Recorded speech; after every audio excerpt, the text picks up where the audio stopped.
3 நாளா இந்த சாப்பாடு தான் கொடுக்காங்க.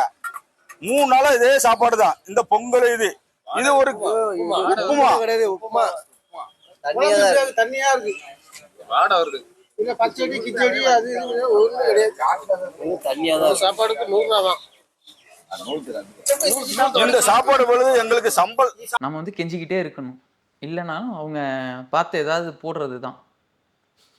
அதை நம்ம வாங்கிட்டு வாயை மூடிட்டு வாங்கிட்டு போயிடணும். இல்ல ஜோ, அதுதான் சொல்றேன். இல்ல இலவசங்கள் அது இதுன்னு நம்ம கொடுத்தா இவங்க வந்து வாய் அடங்கிடுவானுங்க. நீங்க கட்சிக்காரர்களை மட்டும் சொல்லாதீங்க, மக்களையும் சேர்த்து இல்ல மக்களும் சேர்த்து தான் சொல்றேன். நீங்க மக்கள்கிட்டையும் சேர்த்து கேளுங்க. இவ்வளவு நடந்துமே மக்கள் வந்து இது பண்றது இல்லையே. ஏதோ ஒண்ணு வந்து இவங்க பேசினதுக்கு அப்புறம் அவங்க மனம் மாறி ஓட்டு போட தானே செய்யறாங்க. 2 கழகங்களுக்கும் ஓட்டு போட செஞ்சாங்க. கழகங்களுக்கு ஓட்டு போடாதீங்கன்னு சொல்லல, உங்களுடைய உரிமைகளையே விட்டு கொடுத்து திருப்பி உங்ககிட்ட வந்து நிற்கும் போது திருப்பி அவங்களுக்கு நீங்க ஓட்டு போட்டு ஜெயிக்க வச்சீங்கன்னா, இல்ல காசை வாங்கிட்டு நீங்க ஓட்டு போட்டு ஜெயிக்க வச்சீங்கன்னா இதான் நிலைமை. இப்படிதான் நடக்கும். நீங்க கடைசி வரைக்கும் இப்படிதான் இருக்கணும்.